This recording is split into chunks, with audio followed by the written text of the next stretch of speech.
హే hi fam jam, welcome back. ఎలా ఉన్నారండి అందరూ? నేనైతే చాలా బాగున్నానండి.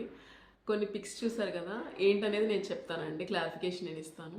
ఈ బిజినెస్ రీస్టార్ట్ చేయడానికి ముందు నేను మా గురువుగారిని కలిశానండి.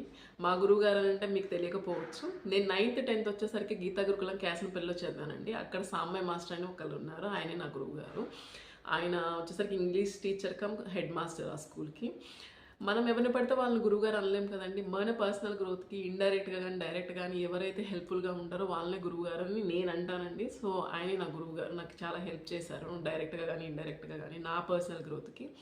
సో అప్పట్లో అక్కడ చదివిన స్టూడెంట్స్ అందరికీ వాళ్ళు భగవద్గీత డొనేట్ చేసేవాళ్ళండి, అండ్ భగవద్గీత చదవటం కూడా నేర్పించేవాళ్ళు. అయితే అలానే నేను మొన్న వెళ్ళినప్పుడు సార్ గారు నాతో భగవద్గీత చదివించుకున్నారు. అండ్ ఇంకో విషయం కూడా చెప్పారు, సంధ్య భగవద్గీత కంటే కూడా గీతా మకరందంలో తాత్పర్యం బాగుంటుంది, అది చదివి చూడన్నా అని చెప్పేసి చెప్పారు. Will be continued in the part 2.